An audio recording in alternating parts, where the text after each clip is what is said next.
Hey, boss. I came as soon as I got your message. Sit down, Tom.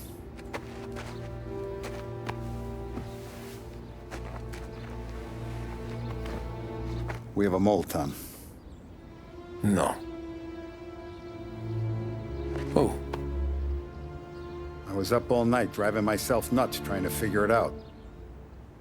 I started thinking maybe it's one of our guys. We aren't paying his fair share. Someone with a light wallet. Maybe looking to Morello for a new suit. Frank wasn't around, so I went to the safe to get the account books. To see who's getting cents on the dollar he's earned.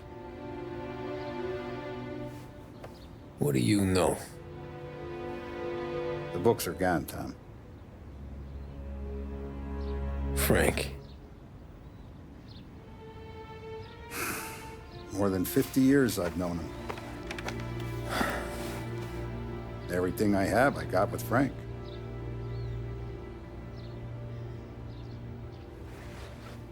And every buck we've earned, every dime we've paid out, it's all logged in those books. Frank hands those over to the feds, we're finished. Frank respects one person in this whole town, and that's you. This has got to be some kind of misunderstanding. I've been calling him all day. I went by his place. He's gone. His wife and kid are gone. But why?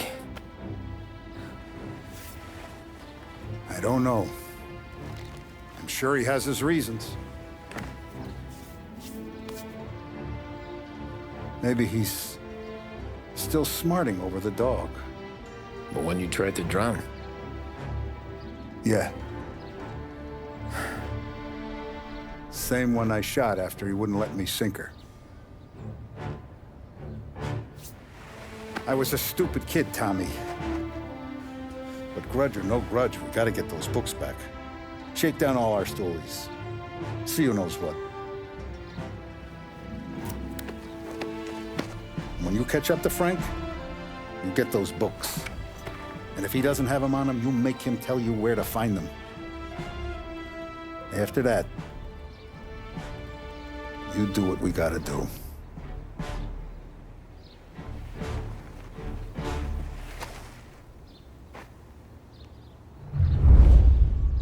Vincenzo's waiting for you with a clean car.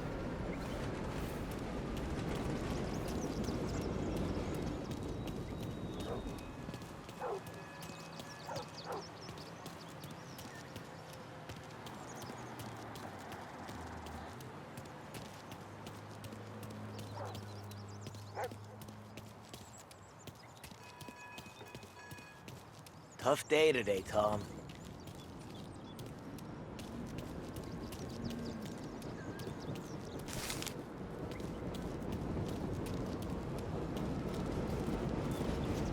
We gotta keep a lid on this town. Start with Biff, but don't give him nothing. I got you a clean set of wheels. And something special here, if you want it.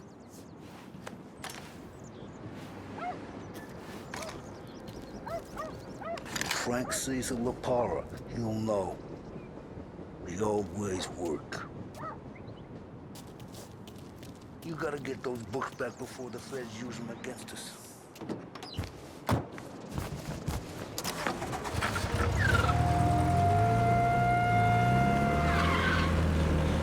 And now for the latest news.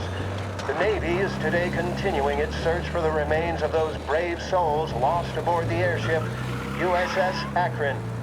The Akron was destroyed in a violent thunderstorm off the New Jersey coast Tuesday morning, with the loss of 73 of 76 aboard. The disaster stands as the worst aviation accident on record. Yesterday, one of the survivors, Lieutenant Commander Herbert V. Wiley, spoke to members of the press and gave a brief account of the tragedy. He also spoke of the survivors' rescue by the German tanker, Phoebus. President Roosevelt has described the loss of the Akron as a national disaster and said that he grieves with the wives and...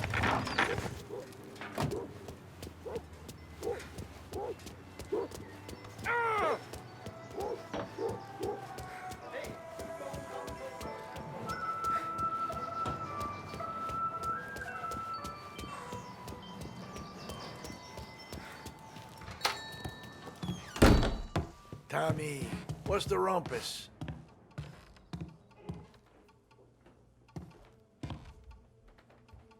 Heard any big news lately? Something that Don might want to know. Depends. What's it worth to you? $20. How about 40? All right, spill. The FBI's in town. They're getting something from Morello, but I don't know what. How'd you hear? Little Tony got some guy drunk in the Black Cat and drove him home. Heard a bunch of stuff, so he's the guy you want to see. Okay. Thanks. Always a pleasure, Tommy.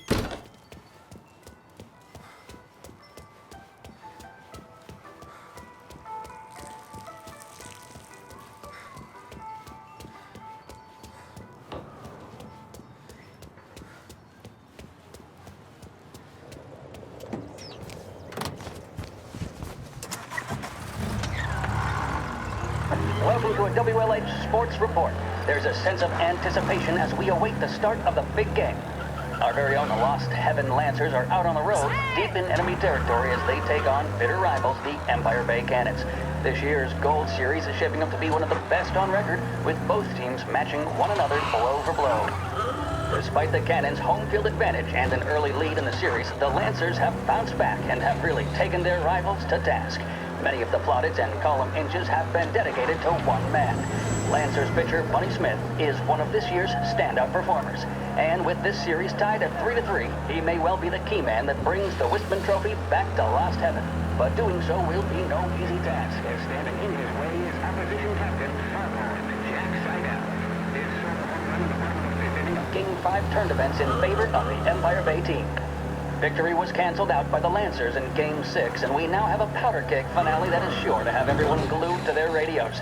Can Bunny Smith bring it home for Lost Heaven, or will the Cannon's towering redhead have the final say? WLH 570 Lost Heaven Radio will carry live coverage of the final game of the Gold Series, and we hope you'll join us in wishing our boys well. And now, back to some of the latest musical numbers. I'm fine with being just fine. I don't miss it. That's not cool. Everything okay, Tom?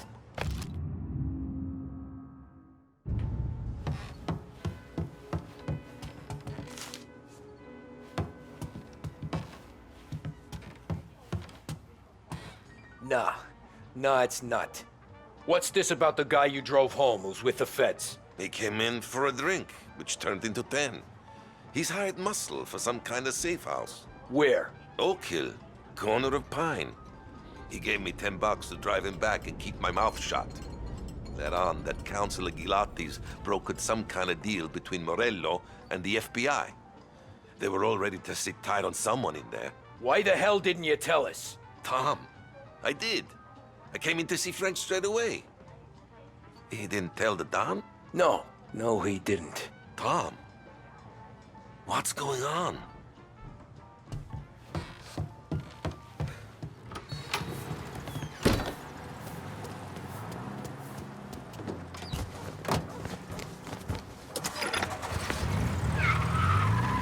We return now to the coverage of Game 7 of the Gold Series. And by the looks of it, ladies and gentlemen, we'll be underway any minute now. The crowd here in the Armory are restless. You can almost taste the tension as we approach this, the deciding game between these two famous rivals. More than a little bad blood between them, and more than a couple of nasty flare-ups in recent years.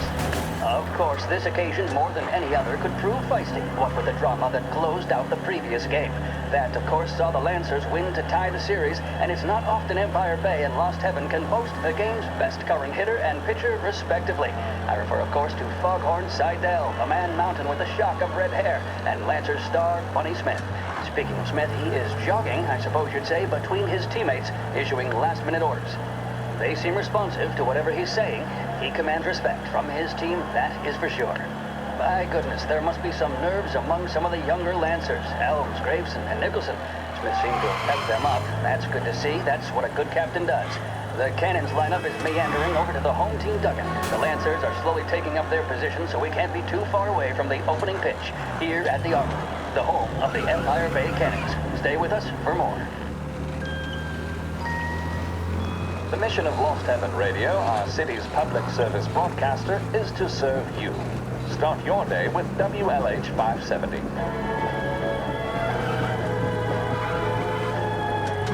Big Break Reds are the smoke that just keep on tasting better and better. Long after it's been, the taste of a red stays with you. A strong man needs, demands, a strong cigarette. A strong man smokes Big Break Red.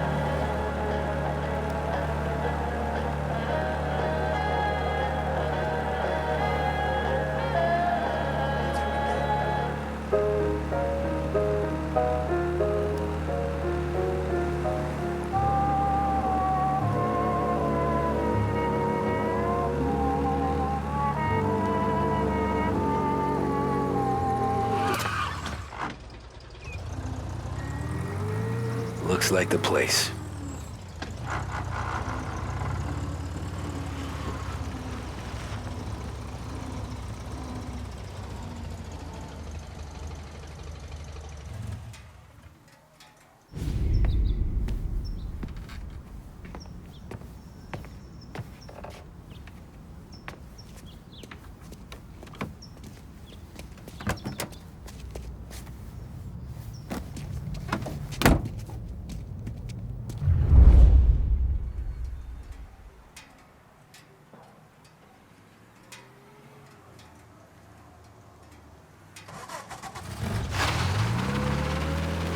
Take me to those account books, Frank.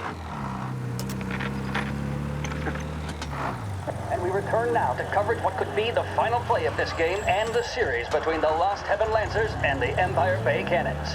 A quick reminder that this final inning is being brought to you by Swift Cola. When you need a lift, reach for a Swift. It's not only a taste sensation, it's guaranteed to increase focus, drive, and mental clarity. Pick up a bottle of Swift Cola today. And as we are coming to a close, let me thank today's other sponsors, Big Break Cigarettes and Lost Heaven Cognac. Both of these teams could be said to be entering golden eras. Each team has a star player at the core with promising youngsters set around them. I refer, of course, to Smith and Seidel. The Cannons have had several such golden periods. The Lancers, it's fair to say, have not. I can see Lancers manager Frankie Hodge prowling in front of the dugout, gesticulating. He seems animated, to say the least. Looks like he's putting one of the officials in his place, or something or other. With the noise of the crowd, it is quite hard to say for sure. Whatever's going on down there, you can feel the sense of occasion, and you just know that whatever happens, the crowd will be the first to tell you what has happened. The Lancers are now within minutes of snatching the Gold Series, which at one stage had appeared doomed, but they equally teeter on the edge of defeat. It all comes down to the final play. Nobody is warming up in the bullpen. Nobody down there is considering the possibility of extra innings. Bunny Smith then, standing on the mound, a look of steely determination on his face. Some kind of meat Betraying no happening. emotion, doesn't look nervous or tired after his exertions this series, nor does he appear to be carrying the weight of expectation. He's having a word with the umpire about something or other. What a strapping fellow, 6'2", 195 pounds. If the Lancers are to win here today, he's going to write himself into the record books. And boy, oh boy, what that would mean to the people of Lost Heaven after such a long time without glory on the diamond. All right, they've sorted out whatever was going on. Here we go then. In for the Cannons, it's Paddy Doherty. Smith is pitching the game of his life, but Doherty's a big man. If he can catch one, it could run, and with bases loaded, the Cannons would have it. Here we go. Doherty facing down Smith. Fastball and strike. The big man thought he had it. Some speed on that ball, my goodness. It's fair to say Doherty looks a little spooked. He was convinced he had it. They taking you to the airport, Frank? The tail. Smith remains cool under pressure, not a flicker of emotion on his face. He winds up. And that's two. There was zip on that one. Good Lord. Seidel is barking something at Doherty, but we have no chance of hearing it as the noise of the crowd reaches fever pitch. Doherty's gesturing, and that's only making Seidel more irate. This is it, folks. Another strike, and the Lancers win. If Doherty can get behind it, surely the Cannons will get all their men home and snatch victory. A swing and a miss, and that's the winners! Lancers win! Lancers win! And Smith finally cracks an elated smile. He's thrown his cap in the air, as have his teammates. Lancers win the 1933 Gold Series! With music programming and up-to-the-minute news, this is WLH, Lost Heaven Radio.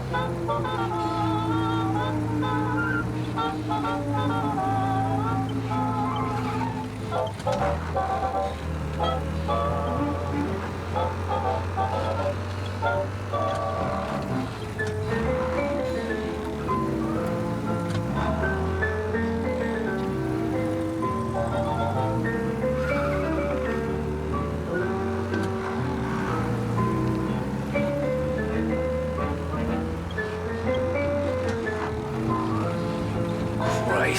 they're flying him out of state or something.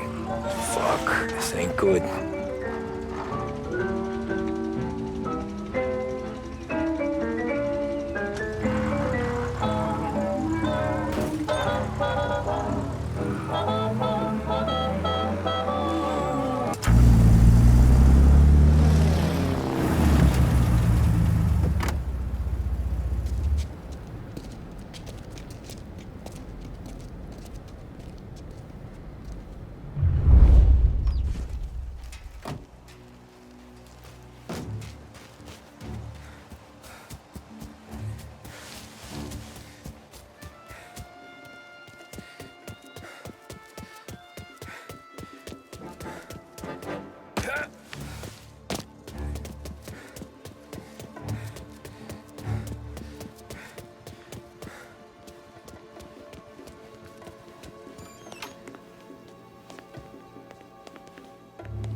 Some kind of gangster. Why the hell isn't he being flown out by the feds?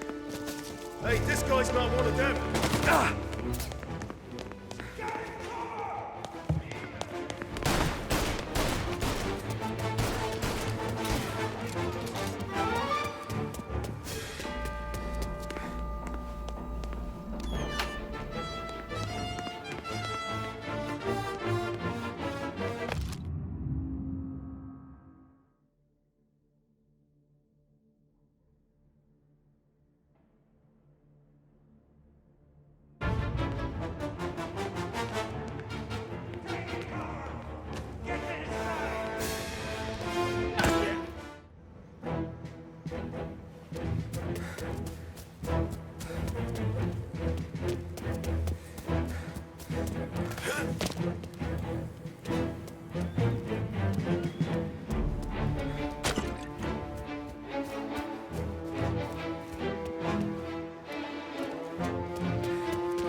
Tax records. It's the way they got Capone. And now is how Ennio Salieri dies in jail. It's a good day, my friend.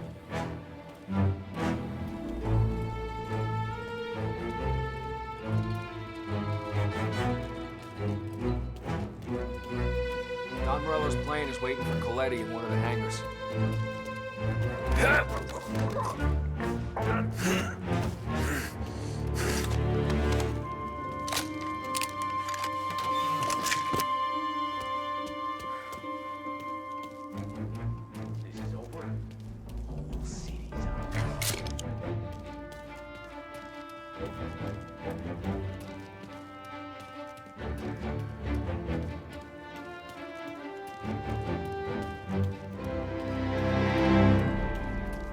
The FBI hand over Coletti. Morello makes him disappear in his plane. And then those announcements Salieri.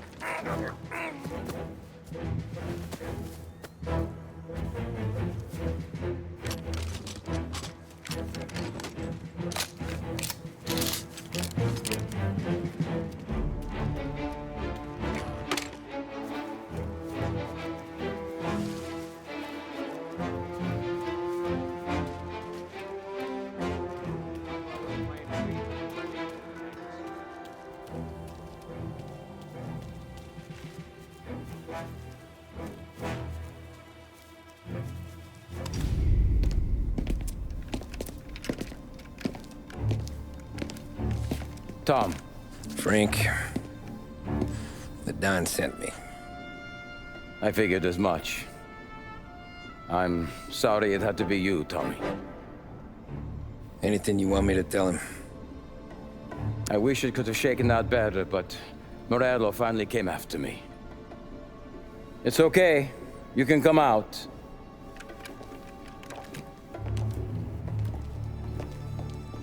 Morello offered me a simple trade. The Don's account books for our lives and tickets out of this town. You hand the books over yet? I'm not so stupid, Don. They're safe.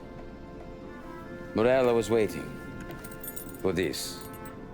It's a key to a box in the Grand Imperial Bank downtown. I told Morello I'd hand it over after the plane was fueled and ready to go. His men were meant to fetch it before we left. I took care of them. Told them to get on a plane. Go on, march. Alice, get aboard. Frank, you're coming with us. Not right now, honey. Just get buckled in. Tommy and I, we have some serious business to discuss. But Frank... Get on the plane, March! For Alice. For me. Get on the goddamn plane, please.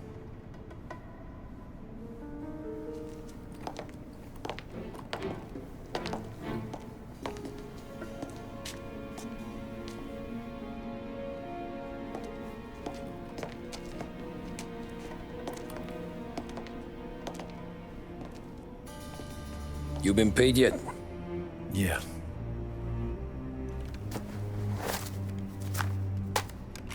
Now you've been paid twice. You take the ladies wherever they want to go. Yes, sir. Thank you, Tom. Christ, Frank. Why didn't you ask us for help? I guess I just wanted out. One way or the other. I'm tired, Tommy. Tired of lying to my wife. Tired of checking under my car every time I take a Sunday drive. And tired of waiting for the dawn to put two in my temple.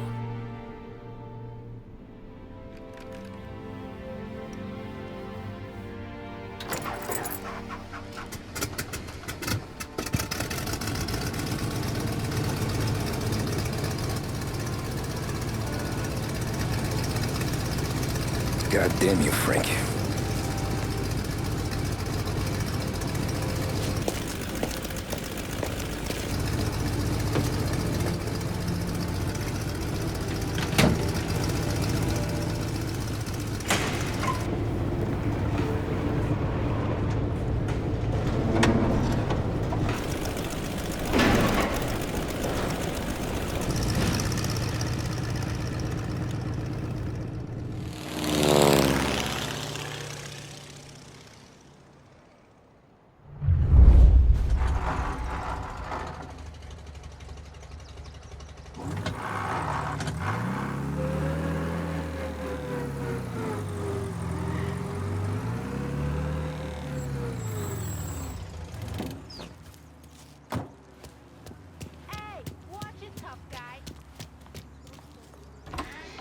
Good afternoon, sir. Where's the safety deposit boxes? With my colleague downstairs, sir. Thanks.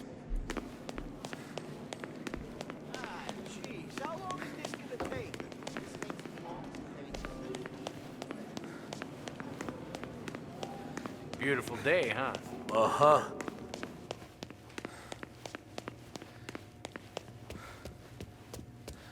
Keeping out of trouble, I hope. I need to access the deposit boxes for Frank Coletti. Ah, yes, Mr. Angelo? Yeah. Mr. Coletti said it might be you who came, and to provide access. Please, follow me.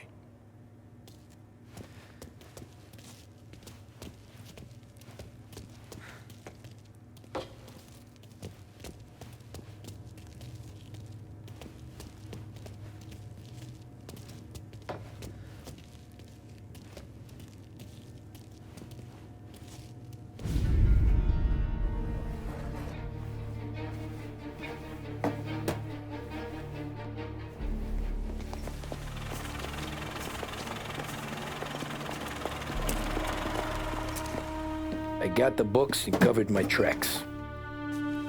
Salieri never asked any questions. In fact, apart from the funeral, I never heard him talk about Frank again.